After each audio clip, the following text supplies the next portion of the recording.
Hey, what's up, everyone? Just want to do a quick introduction for this episode. This episode was recorded while I was out of town, and so we didn't get any video. Rigo was not with me, so there was no video, but we will still be uploading it on YouTube and Facebook as a video, but just no footage from the actual podcast itself. Also, this is the last episode of season 2. We'll be coming back with season 3.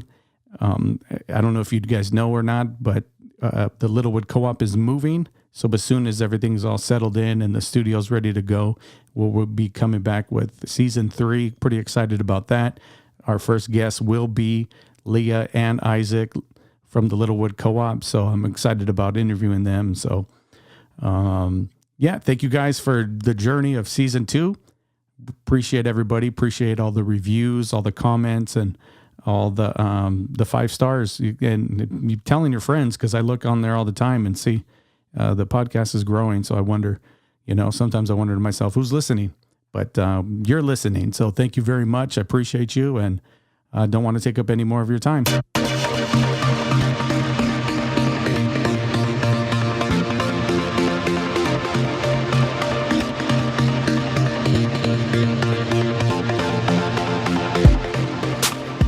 All right, welcome everybody to the Are We Where Yet podcast. I am your host, Johnny, and today we're recording live in a dining room? This is the dining room. This is the dining room. This is so cool. It's the first time I've done this. In a dining room? Yeah, in a dining room. This is cool. I've done it in a hotel before. Yeah. And I interviewed somebody in San Diego in a hotel, but this is cool. I appreciate you letting us use your... Yeah, absolutely. I'm glad it worked out so we could. Yeah. So the guy sitting across from me is Robby Wagner. I say that correct? Yep. And the reason, this is why I ask, because I could not say that as a kid.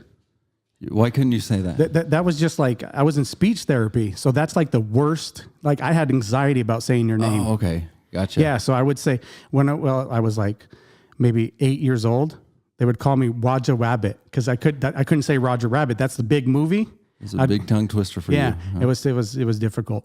Roger Rabbit. That's how I would say it. So I was like Robby Wagner. That's how it was going to come out. Yeah, I still kept Robby. It's legally Robert, but I still go by Robby. Robby. Yeah, since I've been in comedy, it always works that way. It works in my favor. It doesn't sound too professional. No, it's great. Anybody else ever have a hard time saying it? Or am I the first? Yeah, just little kids. Little kids, yeah. Yeah, so it was like, bring me back to my childhood. Wobby, yeah. And anyway, interviewing you are a comedian. Right. We were talking a little bit, and you started off in stand-up, but now you're doing a little something different, and we'll get to that. Yeah. This is a story, about your journey. So we want to talk first that you were born and raised in the same city as me. Right. Yuma, Arizona. Nobody knows where it's at. Unless you're from there. So right now we're in Gilbert, right? This is Gilbert? Yeah, this is Gilbert, Arizona. How far from Phoenix or Mesa are we right now? Mesa's big. You can drive 3 minutes north from here and you'd be Mesa. Oh, okay. Yeah. So we're in Gilbert, Phoenix area. So yeah, between Tempe and Mesa, I'd say, in Chandler. You move up here right out of high school? No, I went straight to Tucson with friends, and they went to school and I didn't. So purposefully? Yeah. I guess so. All right. I think I tried, but it just didn't work out. I was like kind of in survival mode, so I didn't make it a few semesters. I went a couple, but then I dropped out a few times after starting, realizing that it's this. So you're saying you went a couple times, like start and stop, and right. It wasn't for you. Yeah, I had a couple years, and just not a whole lot of college, but some. Mm-hmm. Yeah, so they went, and I got to watch them graduate, and. You must be proud. Must have been proud. Proud time. Well, that's when I knew I had just a different path. A different path, and like I said, you were born and raised in Yuma. Did you always want to be a comedian? No. This is weird because in Yuma we didn't really have entertainment. At least I don't remember. I remember musicians. They would play at some of the bars down there, but I didn't know that anybody could go and be a comedian. Either in my weird child thought, I thought that you had to be born into it. I would agree with that. That's the thought of Yuma, because we didn't have the entertainment. That wasn't something we were used to. Yeah, I'd never heard of an open mic. I never heard of amateur night or anything like that. Mm-hmm. I thought if you saw a comedian, automatically they were famous, or maybe famous people became comedians. I don't know why I thought that, but we're from Yuma. We didn't have that. Mm-hmm. What were you funny as a kid? Yeah. You try out some maybe stuff for my friends. for your friends. What about in front of the parents? You would try out stuff? No, not in front of the parents. No, man, I was completely shy, and in fact, I would not do presentations in front of like class presentations. So even if you had to for a grade, I would take a 0. You would take the 0 purposefully, and they would always give me an A on it anyways because I was a straight A student. They just knew that I had that much fear of being in front of the class. They gave you a pass? Yeah, they'd always give me 100% on it. So this thing is like a hurdle. This is something you had to face within yourself to get in front of people. Yeah. But you were funny in front of friends, people you were comfortable with. Oh, always in front of friends. That's like the whole goal of friendship, right? Just to make each other laugh. And so you wanted to make people laugh a little bit harder maybe, or a little bit more often, or what was it? No, just I think that was just kind of how I, my personality with my friends. There wasn't, I didn't feel I had anything else, I didn't feel like I had some, I was an athlete when I was a kid, but I did, I stopped playing sports. So I didn't really have an identity. You didn't have that thing. Yeah. That thing that gave you something else separate from the crowd that you were based in. Right. Okay. And so then you slowly started to develop it, or... Okay, so... When did you become conscious of this thing? Well, I would say it was 2003 when I started the journey. And for that first year, I spent all my time just sitting in coffee shops writing. And I filled up notebooks and notebooks and notebooks. Could never get myself to go to an open mic. So this is before you performed? Yeah. It started in a notebook? I would actually write stand-up comedy. And then I would even try to speak it into a recorder. Mm-hmm. On my own. Like I'd sit in my car and I would practice. Okay. So that's not the way to do it, but that's what I did. But that's what you did. Yeah. There was no rules. Nobody told you how to get into it. So you'd be in a car and you would go through what you wrote in the notebook? Everything. Yeah. I'd greet the audience and everything. Yeah. Oh, so the whole thing from beginning to end. Yeah, I would try to. And then, when the standing ovation came and you took on the cheers and you got a big check at the end. Yep. Yeah, that's awesome. Yeah, and it's not anything like that when you do it. It's nothing like that. So, you quickly learn that that's not how comedy's done. But this is your start. So you're writing inside of a car. You're putting stuff in a notebook, and you're looking down at it. You're like, this. You could see how this would be funny. Oh, it was. It was funny. It was funny. And it's, this is the beginning of it, So as I matured in comedy, the material started becoming, when you first start out, a lot of people start out kind of dirty. And is that easy? Like cheap jokes? Like, oh, yeah, absolutely. Go dirty and you automatically get a reaction. So I had a lot of dirty jokes, and I also had a lot of thinker jokes, where you really had to think about it. You had to have a few brain cells to understand what I was saying. And that's the start of it. I don't use any of that material anymore, but it was a great foundation to help me practice writing. So we graduated, 98, right? 98. 98. So this is a few years after graduation. Yeah. You're in a car or early in a coffee 20s. shop, and you're writing or you're practicing in this car. Yeah. Okay. And then you get the guts to go to an open mic. Did you hear about an open mic somewhere? Yeah. Somebody... I looked it up, and I used to go. So I was in Denver at the time. Okay. And I was taking care of my mom. My mom was, she was on her last leg of life, and I was up there just taking care of her and being there for her. And I wasn't working, and so I would spend all day with her. I'd go there in the morning, spend all day until she went to bed. Then I would go sit inside of a Village Inn or a Denny's, and I'd write till 1, 2 o'clock in the morning, and go home and do it all over again. So this became your routine. Yeah, it's kind of therapy for me, I think. Dealing with your mom at the end of her life. Yeah, I think so. This was a way for you to escape into a different world. Yeah. Okay. Yeah, it just, it's, I don't know how to describe that. think about it a little bit. Give it a shot. Try to describe it. Yeah, just you have one extreme, I think. Just sadness and anger, and you just hate life. And then on the exact opposite, you have something that's exciting, something that you're scared of to even try. And that's what I did, and it kind of balanced it out for me. If that makes sense. Did it give you some hope, something to almost to look forward to that was exciting? Yeah, because I'd always imagine it. And even just the thought of doing it just gave me butterflies, I mean, it was the scariest thing I've ever done. Explain that a little bit, because I was the same way. I would take the 0 in class. I wouldn't go in front of people. I would do the same thing. So I can relate on that. I would just like, no, I'm not going to do it. Actually, the one time I did do it, I stood up in front of everybody. They're like, his face is turning red. Look at him. Look at him. Oh my gosh. It was the worst. And I'm like, I'm done. I'm never doing it again. But talking is what I'm good at. I'm doing this podcast. This is kind of, I had to go through that and face that fear and come out the other side. And so that's kind of what you did, right? Yeah. So, my best friend at the time, when I was up there, she was down here, and she knew that I've been wanting to do comedy for a while. And I told her, I'm thinking about doing it. And she just told me, and it's just like, it's something so simple, and it worked for me. She said, you know what? You're funny. You live once. Just do it. It's not going to kill you. And, I decided, you know what? Yeah. That clicked. Do it. Yeah. Something inside that clicked. What part of it? You only lived once, or like you're not going to die? You only live once. You only live once.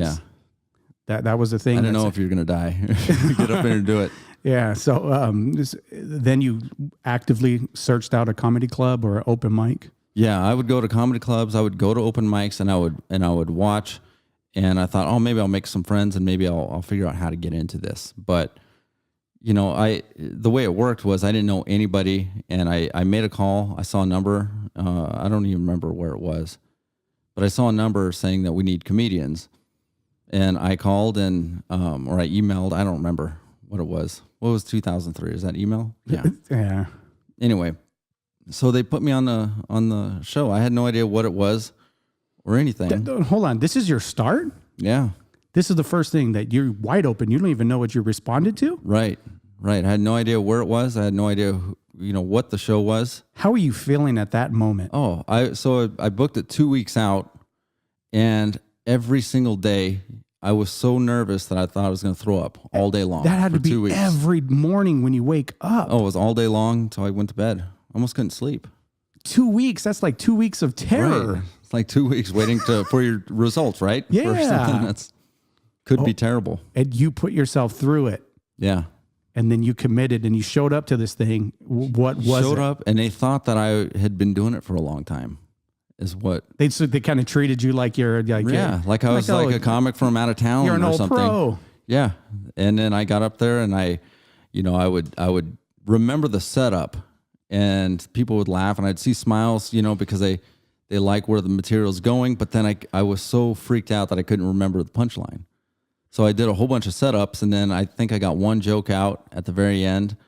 And since then, it was like a huge high. I was on cloud 9. So hold on, you got a high just on one punchline? One joke, some laughs, and that was it. And that sealed the deal. Yeah. That was like, this is what I want to do. And for the next year, I was just petrified every single time I got up on stage. Explain a little bit, like you said, that you had the setups, but you didn't have the punchline. I would just give a setup to a joke. Maybe I would, I don't remember the jokes that I told. But I guess more what I'm interested in, like, how do you come back from that? Like, how do you not just like run off a stage? Oh man, I just stood there and took it. You just took it. I don't even think my legs worked, but my face was red. I felt like needles were popping out of my face. Your blood's coursing through. Your chest completely is pumping. Yep. Oh, okay. And everybody's staring at you.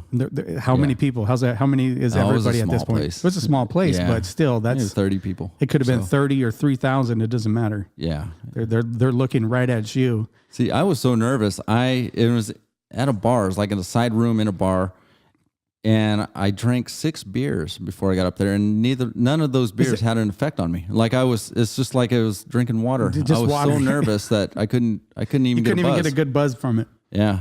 And that's probably a good thing. Yeah. So you're up there, you land one joke, You, You land one. you land one joke, and you're like, "This is what I'm going to do. I'm going to be a comedian." Yeah, that was it pretty much. I loved how it felt, and That's incredible. man, I was like I said, I've been scared every single time I'd get on stage or even thought about getting on stage for the next year. And then to, get over that fear, what I did was I booked as many things as I could. So I called up any open mic that had anything, music, In Denver? poetry. No, this was in Phoenix. Okay, so I came back. Yeah, I was writing in Denver, ended up moving back here. And then I started here. Okay, so you're in the Phoenix area, which I'm pretty sure It was in Phoenix, yeah. And then, but I moved to Tucson. So I actually really got most of my start at Laughs Comedy Club out in Tucson. And then I moved back to Phoenix.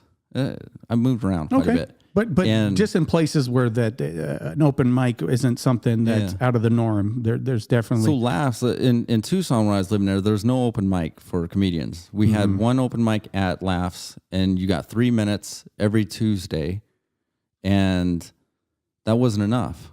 You see these documentaries where these guys are talking about, it wasn't funny until I did 2,000 shows or 3,000 shows or. I'm like, how am I going to get that many shows? So like I can only go up once a week. Malcolm Gladwell thing, how many hours you put into it. Right.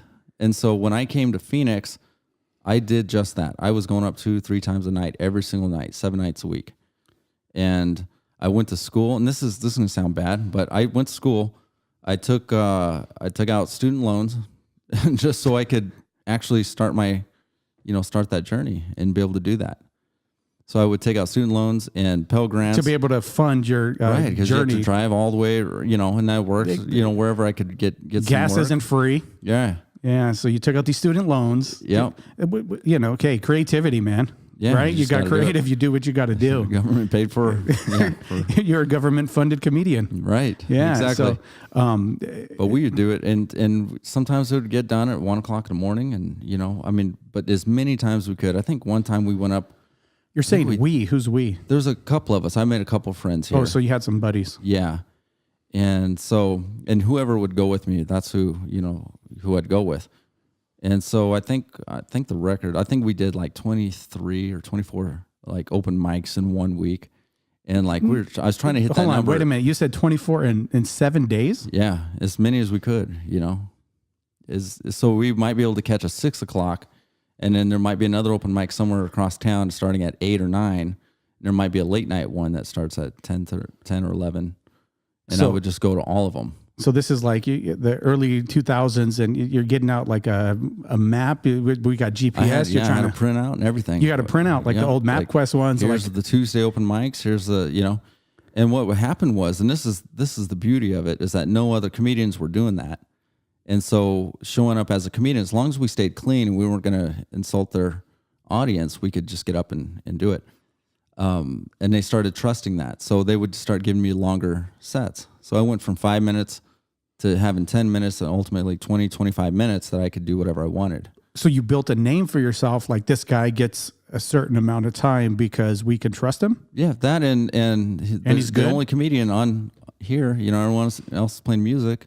Let's switch it up a little bit. Okay. And it'd give me 20 minutes. And that's how I built my first half hour. And then it had to work with the crowd too, right? That's what they would give you longer time because the crowd was. Yeah, I think so. You're kind of looking unsure. I'm trying to remember. That's how I was at open mic. I always try to make friends at open mic, especially before you go up. You want people to listen to you because at open mic, people are used to talking to each other and not paying attention. And so I remember one open mic, I put everybody around a beer at a table. There's these girls. And I thought, if I can get the girls to come over and listen, all the guys are going to come over too. And it was like $1 beer night. So I ended up buying like a whole table of beers if they came over just for my 5 or 10 minutes. And then everybody in the room came over and I had an audience. And then as soon as I was done, they went back and played pool or whatever they were doing. But they stayed for your show and. Yeah. My spot, yeah. Yeah, your minutes up there, but it worked. Mm-hmm. It worked for. And we did that for a couple of years, I'd say. And were you funny? Because you said as hours, right? How many hours you put in? So at that point, I remember I had one buddy. I'm trying to think. he was always funny. Every time we went and did an open mic, he could get them no matter if they were listening or not. He would get them, and I wouldn't. I would just bomb continuously, night after night, every single night. And at this point, you don't know why. You're still developing why you're bombing? Well, I would get like maybe a little laugh. I'm like, okay, well, you know, there's potential. And then it started slowly shifting. So he started weaning off the open mics, and then I kept going, and then it just kind of flip-flopped. Mm-hmm. So then we would go, you know, and whoever got to go up first, you know, it's, you know, if that person got laughs, maybe you weren't going to. We were two totally different comedians. So he would do something. If they were laughing at him, I knew my stuff wasn't going to work, and vice versa. Okay. Then you learn how to work a crowd, and you learn how to, you know, because how to make your stuff work. But that'd be typical, right? Like if there's like a lineup of comedians, their styles are going to be different, so that you got to figure out within the framework of being a comedian is how to get a crowd no matter what. Yeah. And then you end up figuring that out. That was one of the things you had to learn. Yeah. And it took I felt like an eternity to. There's some strategy behind it. Yeah. Just, and I don't even know what it is, honestly, like why people like you or don't like you. I mean, you can't predict it. I mean, all you can do is the best that you can do with everything that you've learned, you know, and then you would get into a comedy club where there'd be 400 or 500 people, and that's just like a cake crowd, you know, everybody in there, you can get them. So if there's that many people, that energy is already there. They paid for comedy. They want to see comedy, so they're there for that. So it's kind of like an easy audience. So then the open mics is the thing you have to develop on, because that's not the easy crowd. That's the one where you got to cut your teeth on some. Make me laugh. I'm here to see the rock band play or the cover band or whatever. And some of them weren't even set up right. So it would be just a crowd. It would be like a dance floor. Everybody's dancing, and there's TV monitors on, and then it's your time. And I remember this guy one time, it was so crowded in there, he was standing this close to my face, you know, like 5-6 inches away from my face. That's how crowded it was. And I'm telling jokes like at this guy's face. And and of course, none of your stuff works because you can't even hear yourself when you're in there. But you do it. But you do it because you got to get those hours in. You have to bite the bullet and take it, you know? Yeah. There's no way around it, really. You know, if there's people that want to start out in comedy, they just want the easy crowds, get the big laughs. But I think it's important that you get the, 500 or 1,000 shows in where you just completely tank and you question yourself and your existence. And then, so if I'm an upcoming comedian and you gave me some advice, you would say go tank at 500 shows. Go out there and hit anywhere you could go. You know, I did. They had an open mic Bible reading that I did one time, and the PA system was, probably 6 inches by 6 inches, little box you had to hold, and there was a little tiny cord, and you had to hold the microphone up to it, and everyone's up there and sharing these stories, and everyone's crying, and then you're up there trying to tell these jokes, No way. Yeah. And then it doesn't work because the person before you did a read footprints, and they told you why it's so important to them, and everyone's crying, and then you're up there trying to tell a joke, and then you'd have to go around. We do like 3 rounds, I think, is what we did. But you stuck with it. Yeah. You had stuck-to-itiveness. It got to a point where you bombed so hard that you almost can't wait to do it again. Like you want the challenge. It's a challenge. Yeah. It's something that really builds your and you skin. feel growth. Yeah, for sure. Okay, so then how do you get move into an easy show, and then then you're king of the hill when you're there. So it took a while. But then you started getting your easy shows. When do you start getting paid? Oh, well, like make a living pay or no, just getting paid. I don't. Yeah, gas money. I don't know. I started working probably a little over a year after. I mean, just small spots, like Laughs would start paying me, and then I'd get a weekend out there. And where's Laughs at? That's in Tucson. Yeah. And there is a comedy club in this area, right? Phoenix area? Yeah, there's a lot of them here, actually. But Laughs is where you started to get that first paycheck coming in. So they would pay, you'd do Tuesday through Saturday or Tuesday through Sunday, I can't remember now. And they would pay you, as an opener, you'd get paid $200 for the whole week.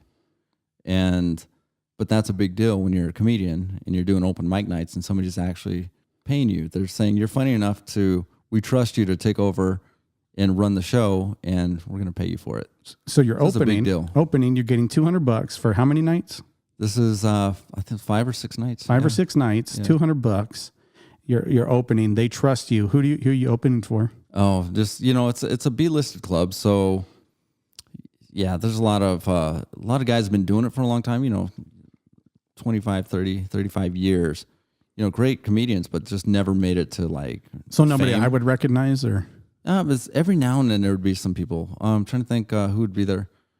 Joan Rivers would still go there sometimes. Okay. Yeah.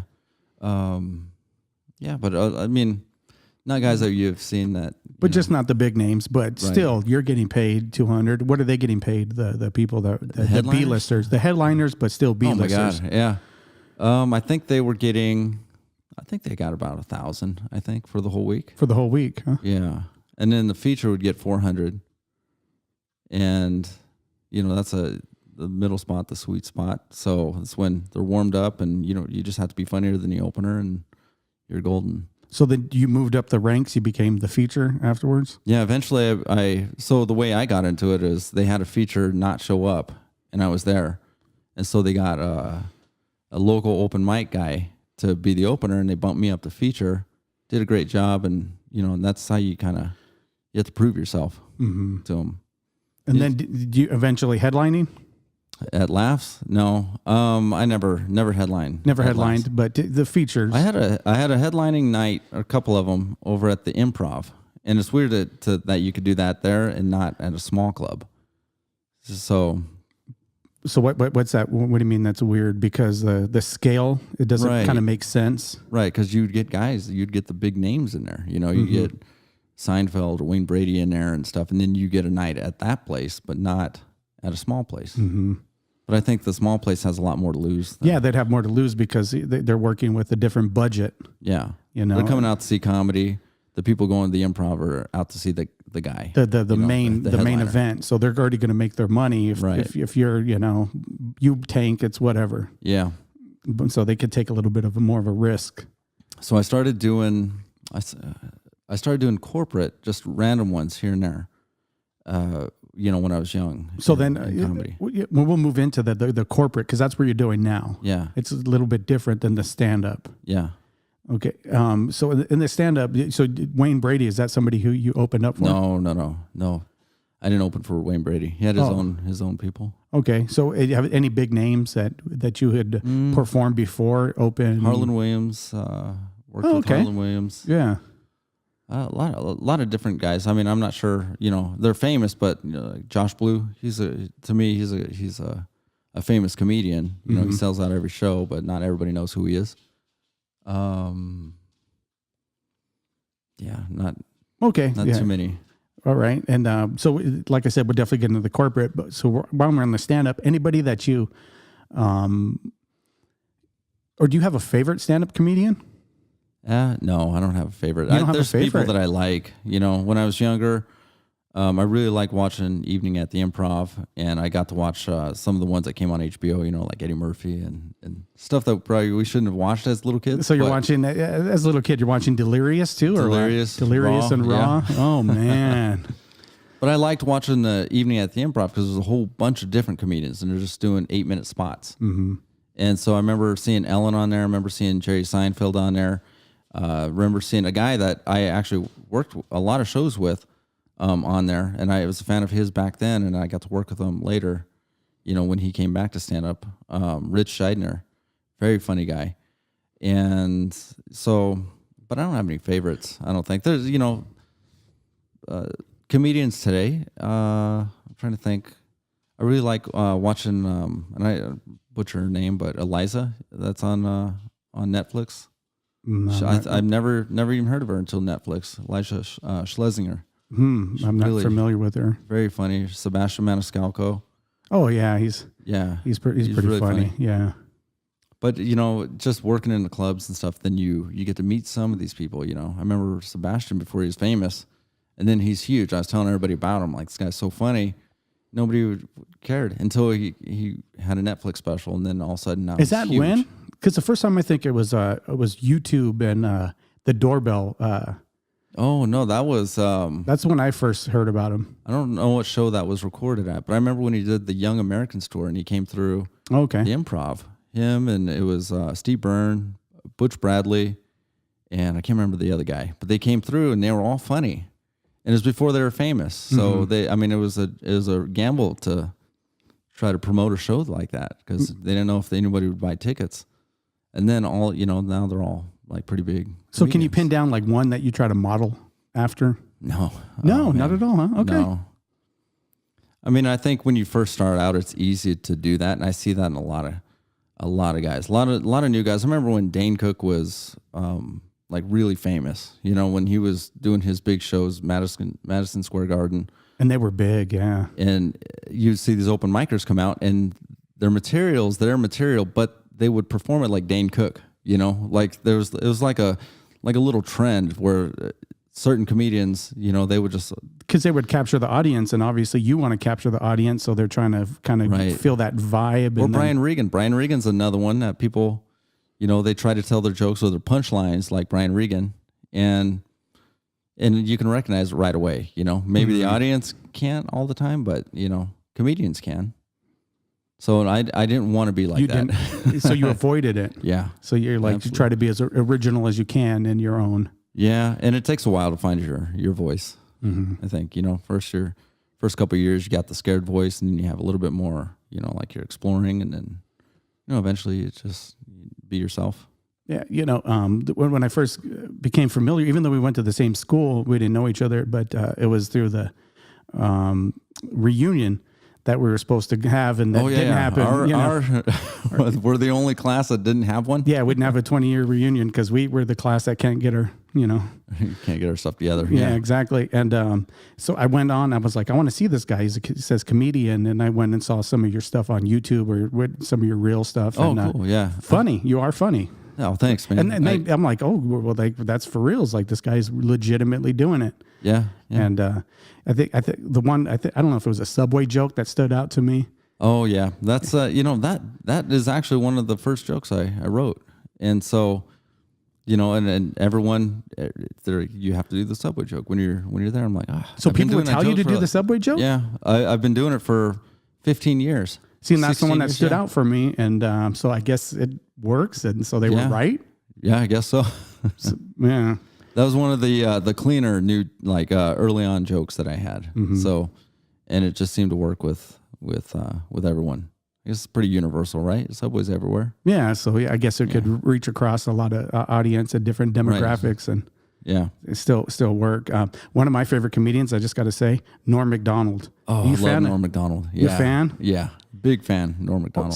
So that's what I was like, come on. Like, to me, he's the absolute best. Like, I love Norm Macdonald. Yeah. Earlier on, like Gary Shandling, I like Gary a lot. But yeah, I'm kind of like you, I guess. I like a lot of the old school comedians from way back in the day. Yeah, so those are like two of my favorites right there. But Norm, like, that's still doing it because he just had his Netflix special, and he's my favorite. He doesn't care. Have you watched his show, his interview? I love his interviews. Like he's so that's so funny.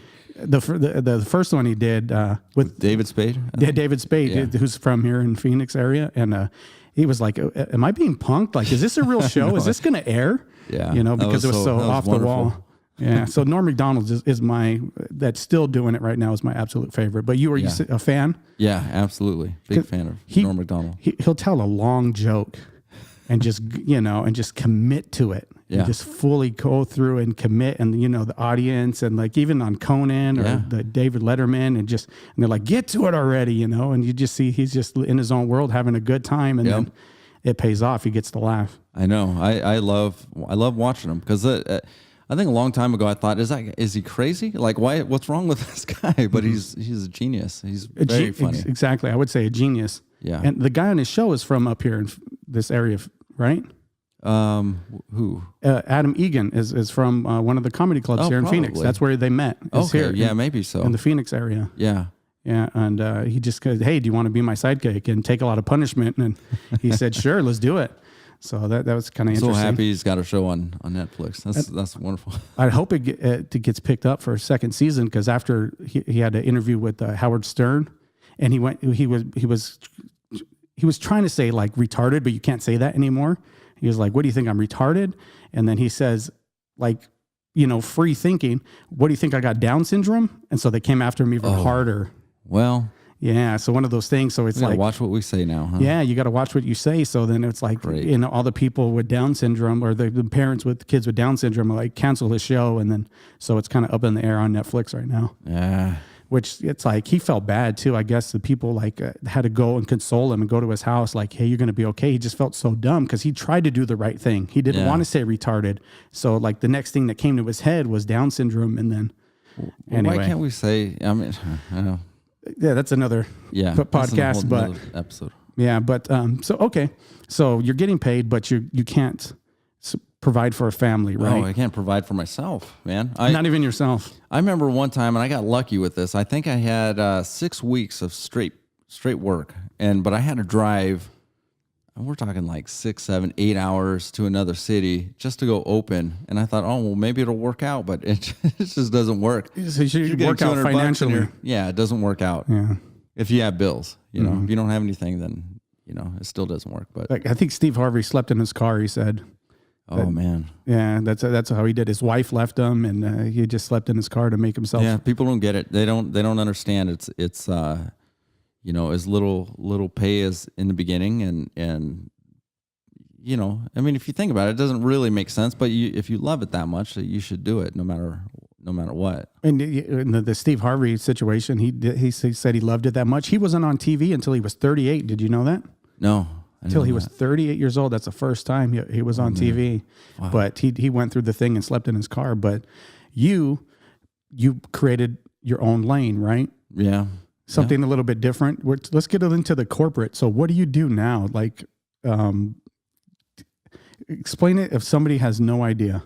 Well, what I did, I took my material that I was doing, and at the time that I stopped doing the comedy clubs, the material that I was kind of leaning toward, you know, you talk about what's going on in your life, and I was going through divorce, and a lot of that material, and I ended up losing a lot of weight after the divorce, all the weight that I gained, and so I'm sitting up there talking about the gym and different things that doesn't really hit with people in a comedy club. They're, you know, it's midnight and they're drunk and they're eating. Nobody wants to think about a gym when they're eating and drinking. I'm sitting there talking about it, you know, and I'm making it work in some rooms, but I want to stay true to myself and talk about what I'm doing, what's going on in my life, and then I think I told you this before, but the owner of the Improv, he kind of watched over my career a little bit and kind of helped me along the way, and he ended up passing away. And as soon as that happened, I went a different route.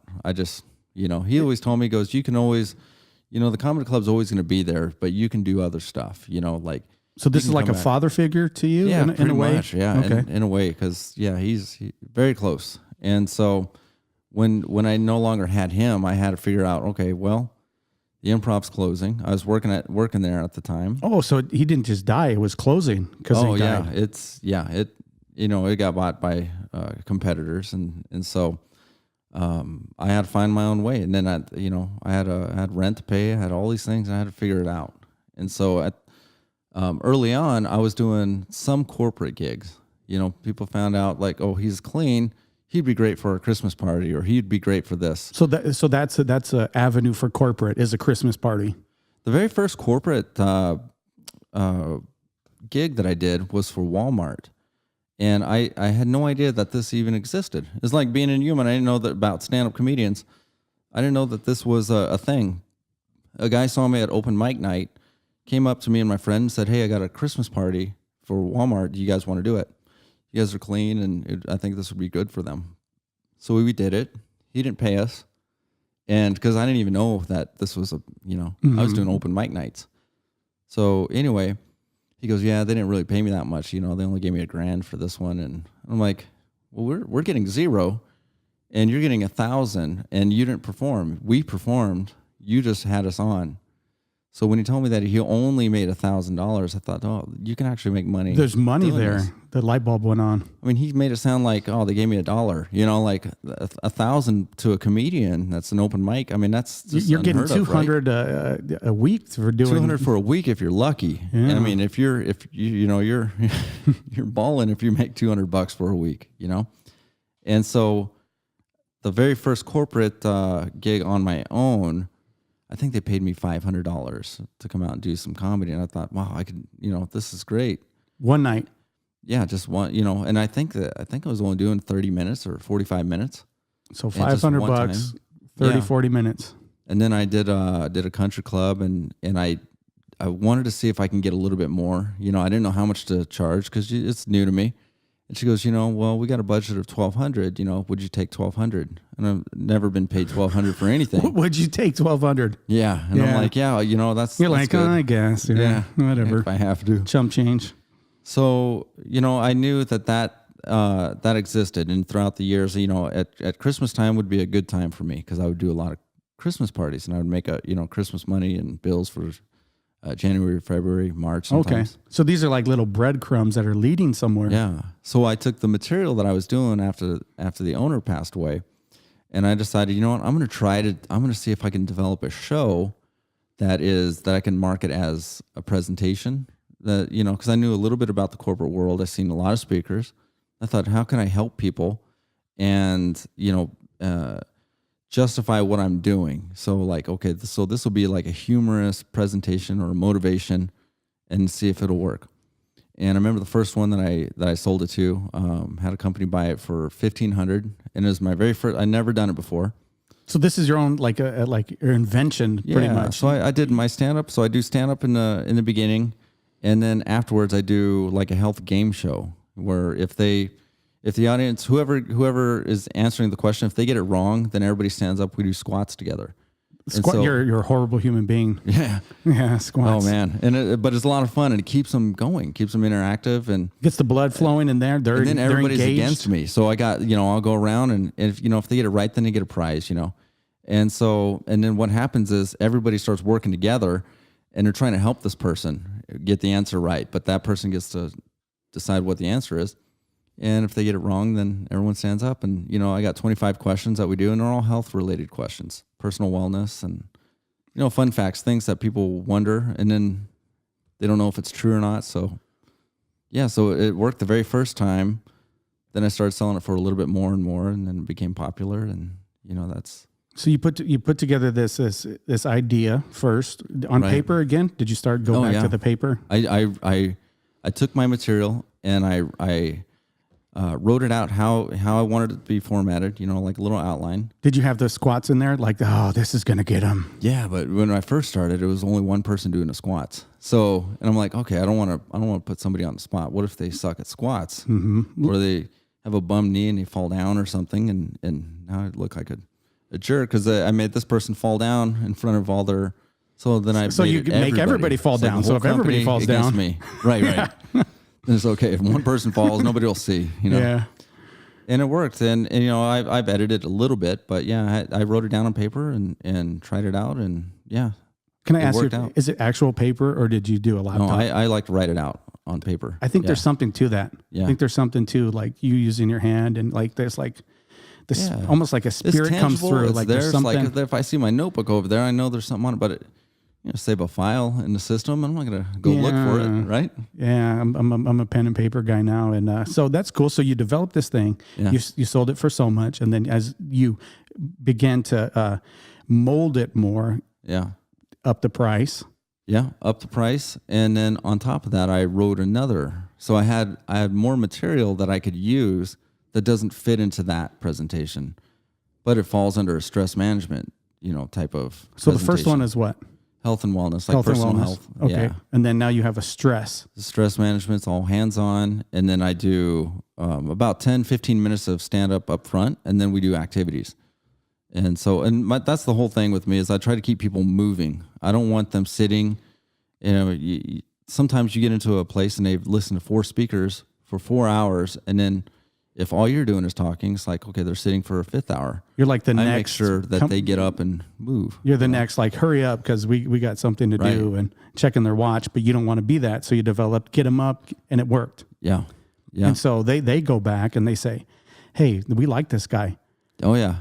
Oh, there's always at least 2 or 3 other companies there in attendance, and they always come up and ask me if I'd be willing to go out to wherever. So you get other Chicago bookings. You get other bookings. That's about 90% of my business right there is they see it, and then they want me to bring it to wherever they're at. So as you perform, you get your next job or jobs. Yeah. That's incredible. Yeah. I think that's the best way, you know. I still pay for advertising, but I don't get nearly as much as what I would get when people see it. So the advertising is like a little bit of a formality, something you have to do to be out there. It's like accidents, somebody happens upon me and then they bring me out. Then it's like, okay, well, now 2 other departments in their place saw me. So, that initial booking, you can just multiply it by 3 or 4. And that's how I make my money. So it took some courage to develop this thing, I bet, because you didn't have nobody holding your hand or showing you that this was even a thing. Nobody showed me. Yeah, there's nobody to teach you this stuff. And then if as I got older, I thought, okay, maybe I'll listen and see what other people have to say. But honestly, nobody knows what they're talking about. When I listen to, there's a lot of like webinars and stuff, like trainings and stuff, and I like to listen in because I like to call BS on. There's not just stuff. a lot. It's oversaturated. It is. It's almost sickening. But go ahead. And I see it, and I'm just like, okay, that guy has no idea what he's talking about, and he's lying to And you don't want to be that person that like, you don't want to start a war online, but you just it makes you feel good about the decisions you made and the chances you took, and that, hey, you know what? I'm on the right track. I'm actually doing it. This guy's claiming this, but he's too busy running webinars. He's not out there doing any of this. Yeah, like he's running these webinars, looking or regurgitating something he read from some self-help book, and he's just kind of putting it together. And it's exactly what it is. Yeah. So then you're doing this, and the audience is engaged. They're loving it, and they're telling their bosses, and there's other companies there, and this is how you make a living right now today. Yeah, that's my main bread and butter. Yeah, nice place here. So you're doing good. Well, I do a few other things, but 95% of my money comes from comedy. So. You said also like trainer. You're like personal fitness. That is a part of your life. I don't really make a whole lot of money doing that, but I do it for the community. I made a lot of friends doing it. You say for the people because you actually there's your friends that you train, right? Like you actually have a personal investment in these people. It's a boot camp class, and there's anywhere between 30 and 50 per class that I teach, and became friends with them, and so I can buy cards for or whatever in holidays, and yeah. So you're not just a comedian that's out there saying this. You're actually living it. You're health and wellness. Yeah. You manage your stress. Yep. And I wrote a book, and I included my class in it. So I'm going to give you a copy of the book so you can have. But I told them I'm writing a book, and they know what I do for a living. And I said, if anybody wants to share their why story, why they're here, I wrote all these little fun stories about myself, growing up overweight, and some of the hard times that I've had with it. And I said, if anybody wants to share their why story, meet here at this place on this day. And 40 people came. And so 40 people came, and they wrote a short story, and they shared, and they're all in the book. And that's your book. Yeah.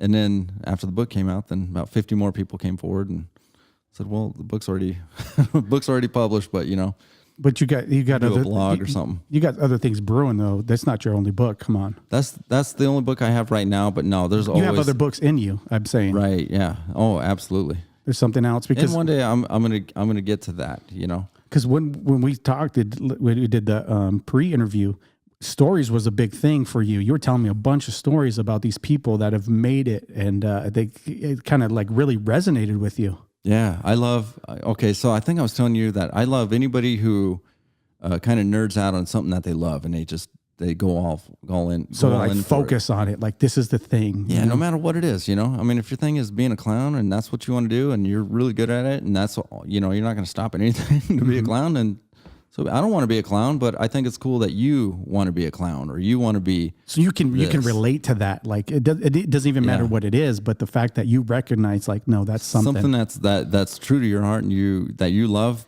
Yeah, absolutely. I'm all for it. I'll back you on it and whatever. I still haven't figured out what mine is, but I'm getting there. But sometimes you just have to you have to just keep moving forward and you find it. You know what I mean? Like you can never know what it's going to look like exactly. You have a good idea, you have something to aim for, but it might look different when you get there, and that's all right. You might discover along the way or with age or part of your mind changes a little bit on what you want, but as long as you're going after it, I hate seeing people just waste their talents. Exactly. The hidden potential that they don't even know is there because they haven't even tapped into like the beginning of it. Yeah. They even pulled on the first piece of the thread to find out where this thing leads. Yep. When, kind of saying that, I wrote a joke and put it on Facebook the other day. I wrote a joke and it just kind of came to me and it was like, man, I was nervous about putting it out. Really?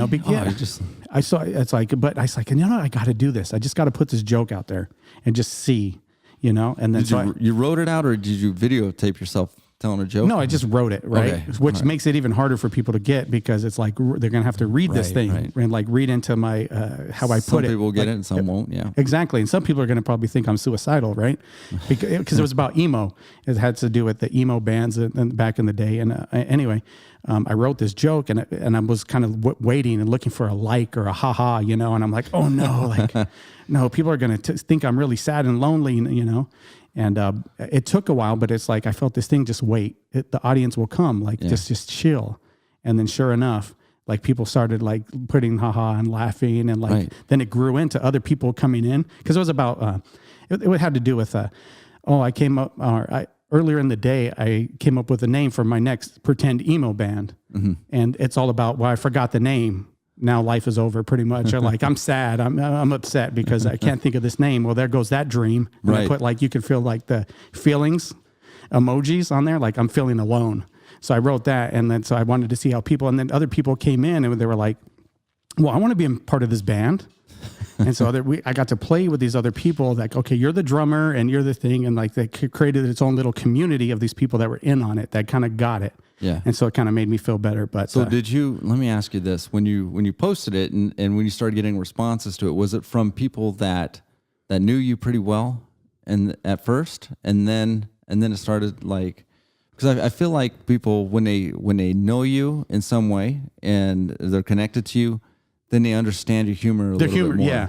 So I think comedians should always tell them about their real life. Like, that's like good. You should, something about you, like when you're done with your set, what did I learn about you, And, I have nothing against dirty humor, but I tell people that audience doesn't know you, like imagine if you had somebody moving across the street, he doesn't know anybody in the neighborhood, but if he came over to your house, knocked on your door and it's F this, F that, and I screw midgets and blah, blah, blah, whatever. You'll never like that guy again. That's not going to be something that vibes with you. Right. But a year down the road, this guy, he's cool across the street, you guys had beers together and you hang out sometimes, whatever. Then he can say that kind of stuff. And you're like, it's just, it's just Jeff. It's funny, And so I feel like comedians, they're funnier when somebody knows something about them. And it usually has to be like a vulnerable type of, like, okay, well, he just dropped his, his guard down and now, we understand that. And then they understand the humor. It's not really about, this formula of words and what's funny. It's about connecting. So I guess that would make sense. Yeah. Because the people that knew that I went through like the emo phase and like, so they were able to connect and they laughed about it. So yeah, that was there, except for one guy that I barely know. And he came back. I was like, I know the name of the band. It's Johnny and the three guys he has a crush on, So I was like, oh, that's pretty funny.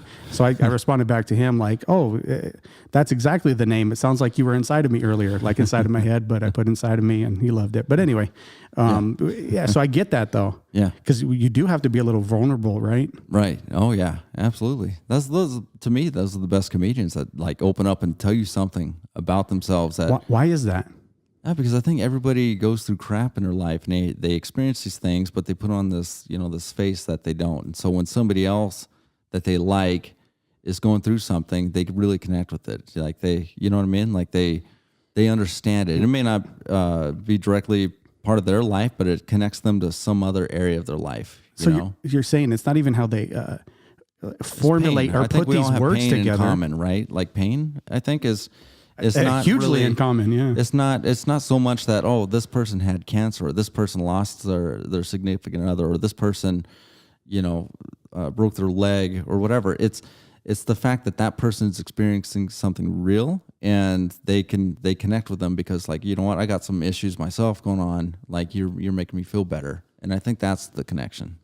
And to get to that connection, you have to lay down a little bit of your guard and become that vulnerable person. Right. And that's not easy. Yeah, it's not easy at first, but then you get to the point where it is. And you got to be careful how you do it. If you can't just unload on people, because then you depress them. But, making a little, fun of. So you open it up with a little bit of humor and make it palatable. Yeah, exactly. And that's what you figured out, is how to make your vulnerability a little palatable for people. You got to make sure that they like you before they're gonna invest their time in listening to you and caring about you.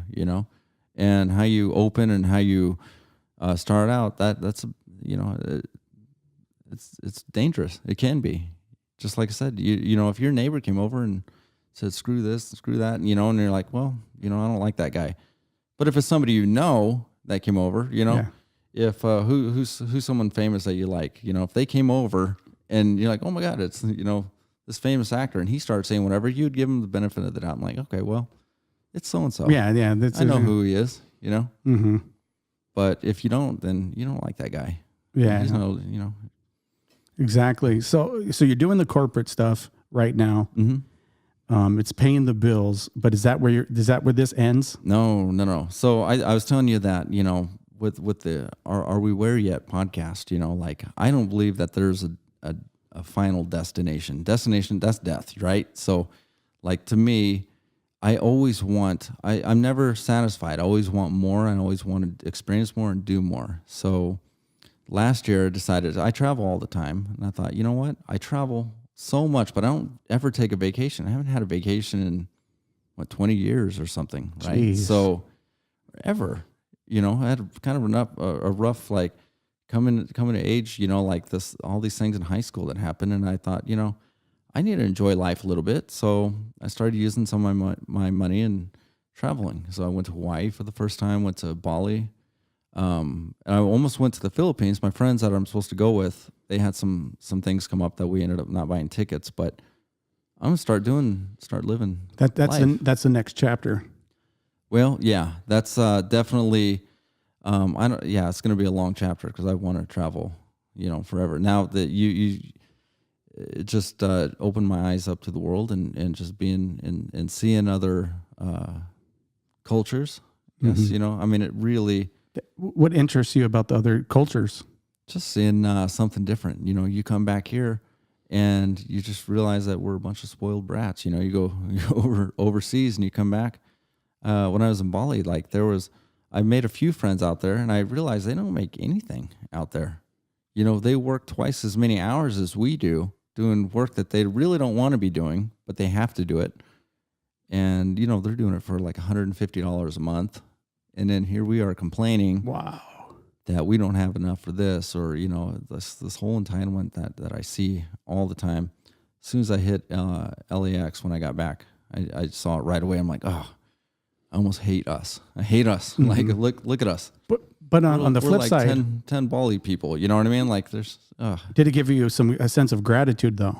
It did, and it made me feel like I can't complain about anything.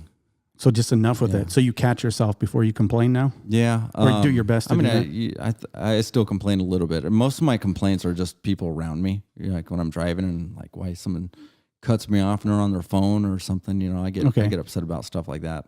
We're going to give a shout out to Dan, the guy that drove me up here, because he's over here and that's exactly what he does. So shout out to my brother-in-law, Dan. You get mad at, okay. He's shaking his head. Yeah, you should. I think that's normal. Yeah. But I got this guy, man. He's kept driving the same speed as me, and I'm trying to okay, you either don't drive right next to me, all right? You go ahead of me or stay behind. So I would speed up, and then he would speed up, and I would slow down, and he would slow down on purpose, on purpose. And it's this guy, and we came to he wouldn't let me just refuse to not be right next to me. We get to a red light, and I look over at him, and he's flipping me off. So I start flipping him off, what are you gonna do? This guy, right? I'm kind of sizing him up, seeing what he looks like. I'm okay, I can take this guy. So we're sitting there for 3 minutes, flipping each other off, and you can't make it any stronger of a point. I started going up with it. What do you do? Start shaking it? I was so mad. I wanted to get out and just jump through his window and just strangle him, but Did it de-escalate? yeah, it's just one of those things. Like, why do we have people like that? You know, Well, I didn't flip him off first. Like I pull up and I look over and he's flipping me off, staring me down. So I have to do the same thing, right? You can't just ignore it. Like, do you think enough trips to Bali and Indonesia or wherever else you want to go is going to maybe temper that a little bit? you know, here's the thing that I got from being over there is that I want to go to different places now. And I'm a big dog person. So there's a dog rescue out there and I want to be a part of that. And I'm trying to figure out how can I be involved with that organization? How can I, you know, should I just make more money, send money over there? Like, I really want to just be a hands-on. I want to bring people over there with me and work with this organization. And, you know, I think once I'm in place to be able to do this, I'd like to get them, they need a new vehicle. So their vehicle's breaking down. They have one van for rescue. I thought, oh, well, that's what I want to do first. I want to buy them, you know, a used van or whatever they need, or get that one repaired or something. But I want to start doing passion trips. If that Passion trips, is that what you call it? Like I don't know, but hey, if you made it up, it sounds good to me. Yeah, just like, you know what? Just you bring your own money, you go and you help out organizations, you get to be a part of it, and not so much like, hey, here's a bunch of money, pat on the back. Like, I want to be like, Put some blood, sweat, and tears right, into this thing. I want to be right in the middle of all of it. And Why? Because I Yeah. love dogs for one. And they need it over there. So who's they? The dogs or the Well, people? when I was in Bali, there was dogs everywhere. There are cats everywhere. There are rats everywhere. But dogs are just like people. There's so many of them everywhere. They're just wandering around. They're all homeless. Mm-hmm. And a lot of bad things that happen. And in some places, in certain areas in Bali, they eat dogs. Mm-hmm. And the people that are there trying to rescue them and find homes and clean them up and get care for them, I want to be a part of that.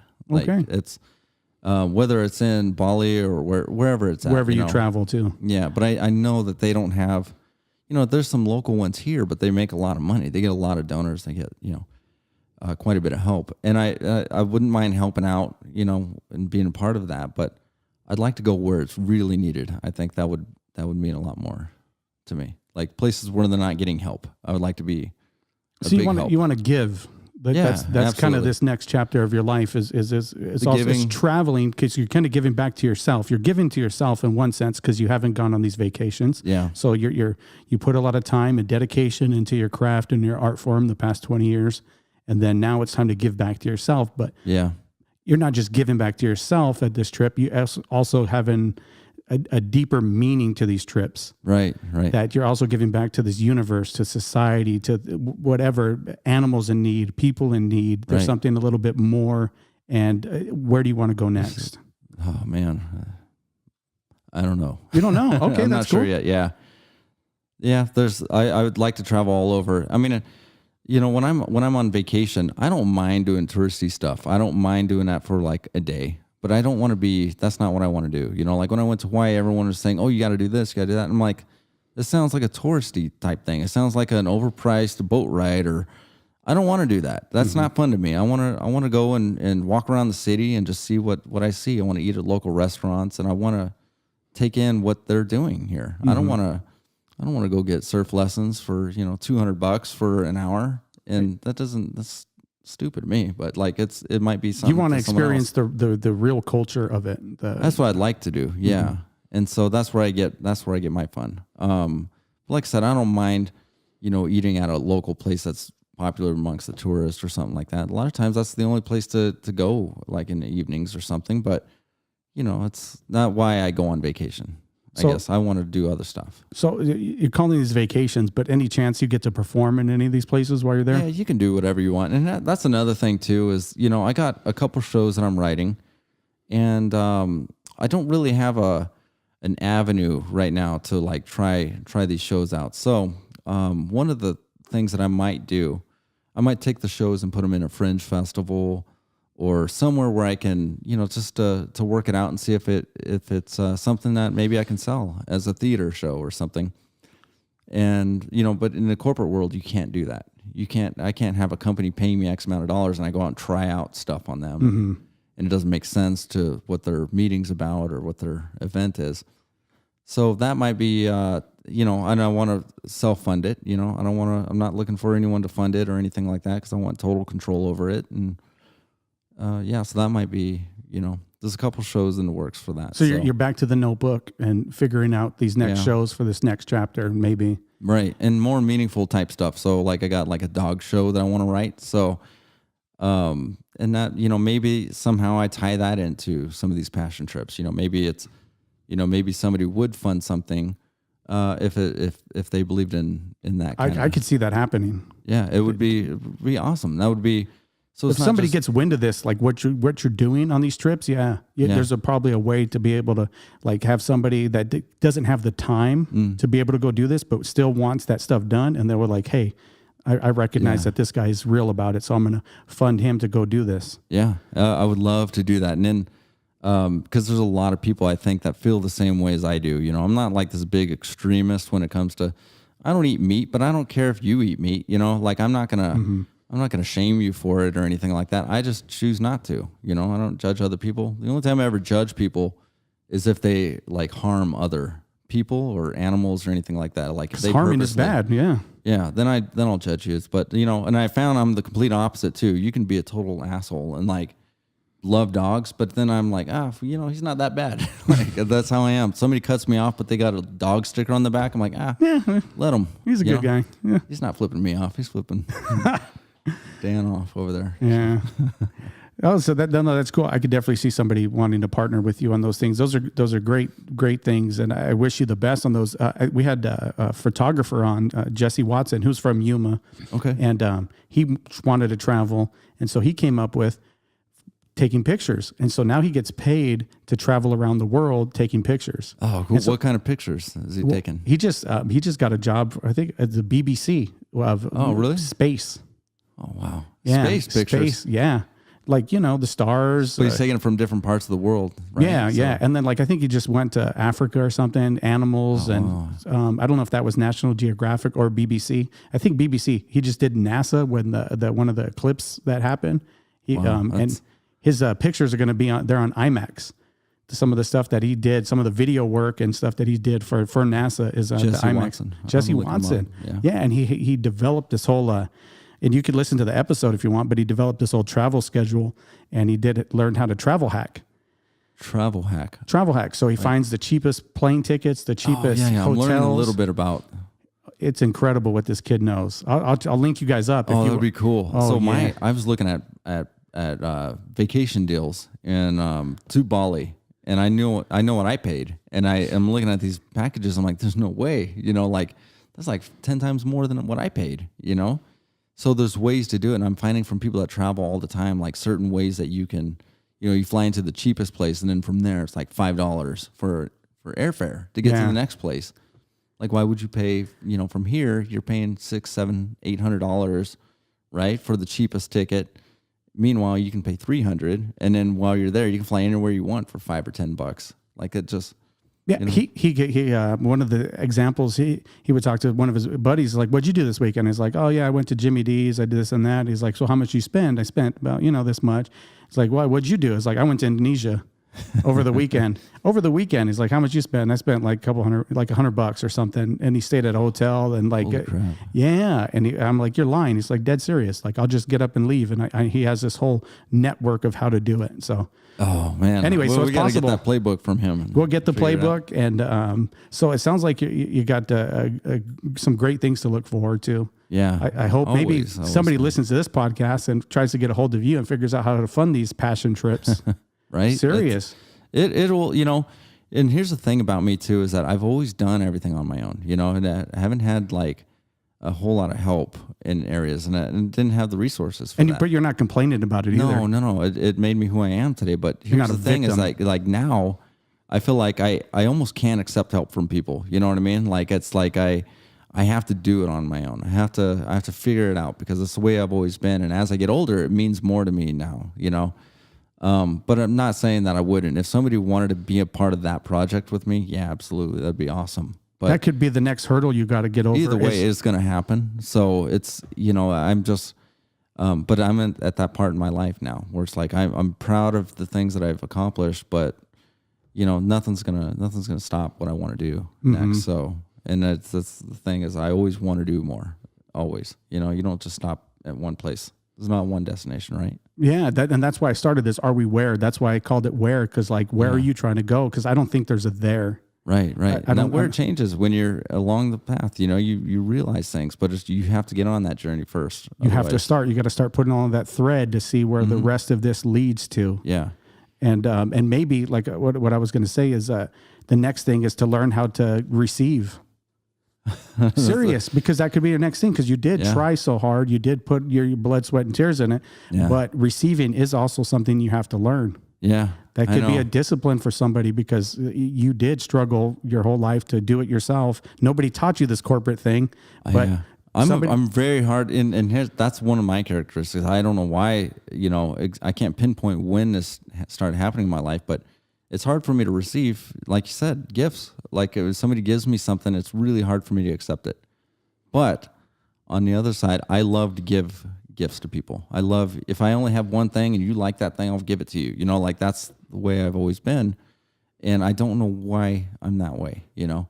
Why it's so hard for someone to give me, I mean, if it's something really small or something, that's fine. But if somebody gives me an actual gift, I'm like, I don't know how to react. I don't know the face you make or. Yeah.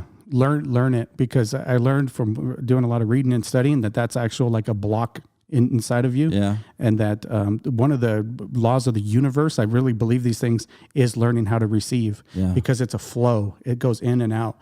And you have to learn how to flow with the universe, give and take, and then that's how the cycle is supposed to sense. Be. Yeah, it's supposed to. Yeah, that makes sense to me, and but I still struggle with it. I can accept it, but it's like it's not easy.